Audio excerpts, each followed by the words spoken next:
Hello, I'm Archbishop Christopher Coyne, and this is Coffee with the Archbishop. And joining me once again is Mr. David Elliott, the Director of Communications for the Archdiocese of Hartford. Welcome back. I'm still wearing my Laurelton High shirt, my swag. Got all the swag shirts that I want to get out and wear, and baseball caps too, and coffee mugs. And do you have a whole section of your wardrobe that's just the shirts that yes, are given to you? I do. It's and I grab them here and there, and the ones that don't say Archbishop Coyne on them, I sometimes I give them away. That's nice. Because to other guys in the house, because I just have too many. Sure. At this point. Sure. So the last time we spoke, we learned that you're not a Swiftie, probably much to the chagrin of our teenage female audience. The few that watch us. Right. I don't watch Taylor Swift. Right. Correct. So what do you listen to? What do you have good fond musical memories of? Any particular era or?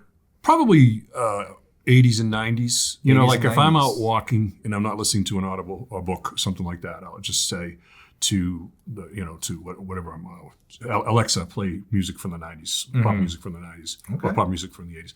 When I was in the 90s, I used to work out a lot, and so I'd always have the earbuds in, and I'd have my iPod. My iPod. Remember the iPods? That's a 90s gadget. iPods. Don't you think? I'd say more Discman for the 90s. Like a portable CD player. I bet you we could go back. I think the iPod. You want to put some money on it? No, we're not going to put it back. Well, so anyways, but I would have Laurelton Hall shirt No, because on it? Okay. Well, whatever. Like, so I used to lift. So I'd always be lifting, but I used to listen because I was lifting a lot of weights. I wanted heavy metal music, like real heavy metal, like right. Tool and Rage Against the Machine. And, Nobody Gets Righteous, like Zach. And I still like listening to some of the music, even then when I get a little bit nostalgic. Okay, now so speak to me about that '90s nostalgia, because I feel like we're in a moment of great 90s revival, 90s nostalgia. I feel like some of the fashions coming back, seeing a lot of overalls, seeing a lot of bucket hats.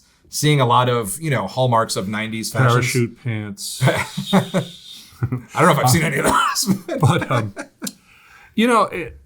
when you go back, you said you want to talk a little bit about the 90s and the 90s music. So I went back and just looked at it. That's when the digital age starts to come in, when we begin to see the start of the real significant use of the internet. Yes. It's the end of the Cold War. I was in Rome for the first 5 years of the 90s, and the Persian Gulf War erupted, and there was huge protests in the city of Rome over the United States getting involved in the war. And I can remember walking the streets and people coming up and, are you American? I'd say, no, I'm Canadian, because I didn't want to get involved in this stuff.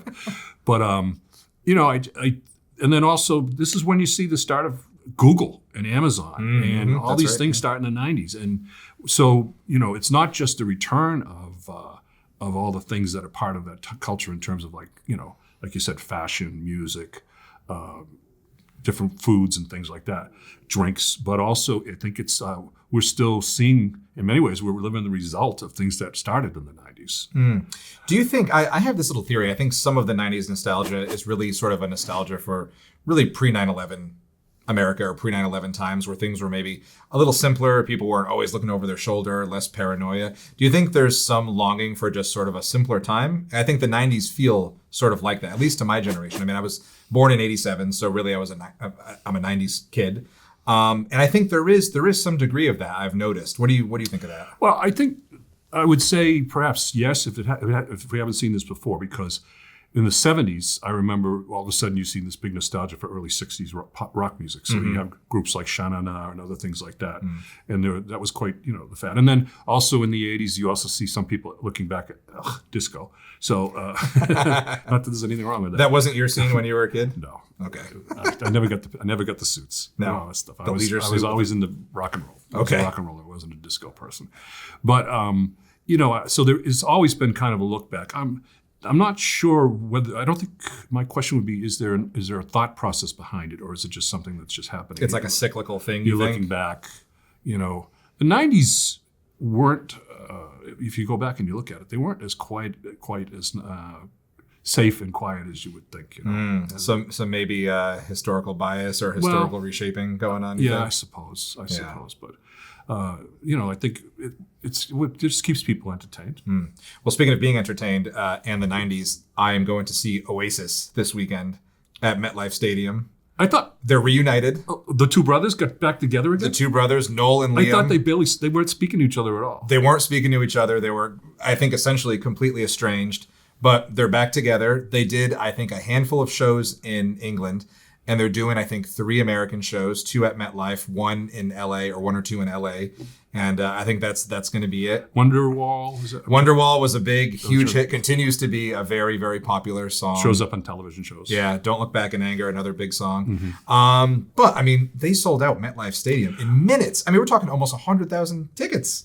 Yeah, don't you think that's a result of mainstream of digital media too? I mean, word gets out and everybody's like jumping on it right away. For sure. You know, in the past, you wouldn't, probably in the '90s, you wouldn't have heard about it so quickly. And, Right. And all this other stuff. But so. And when they were at the tail end of their career before they had sort of broken up, they weren't really that big back then. I think in England they weren't like 80,000.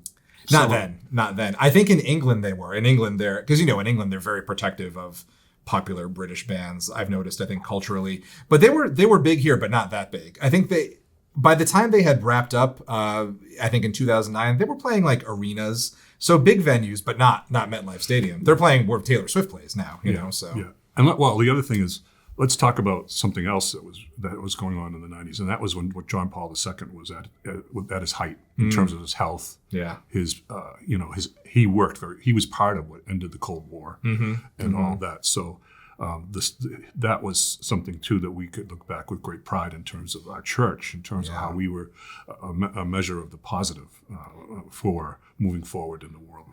And so were you in Rome at the time then? I was in Rome, yeah, and I used to, when I was there, the Cardinal Law would come over, who was my bishop at the time, and he'd get us into a mass with the Holy Father in the morning. So I probably celebrated morning mass with the Pope over the course of 4 years, like 10 or 12 times. Wow! And and it was just something. And you meet him, I'd meet him, and afterwards he'd come. We'd shake. He'd say hello. We'd shake hands. He'd give us rosary beads. He'd say, "Where are you from?" And I'd say, "I'm from Boston." He always say the same thing. Boston.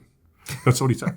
Right. So do you have any pictures of you and him? Oh yeah, I got a ton of pictures. Now, the first time I did it, when I first went over, I got a picture of myself with the Holy Father shaking hands, and I gave my mother a copy of it. She had it in her office at the parish where she served as a secretary. So there was me meeting the Holy Father. The next year, that's serious clout. Well, the next year she came over, and I got her into a mass with the Holy Father, and she got a picture with the Pope. Oh wow! So my picture came down. You got bumped. Yeah. Yeah, that's understandable. Yeah, you know. Yeah. Marita, may she rest in peace. 6 years. 6 years tomorrow. She'll be is her anniversary. Rest in peace. Yeah. Wow.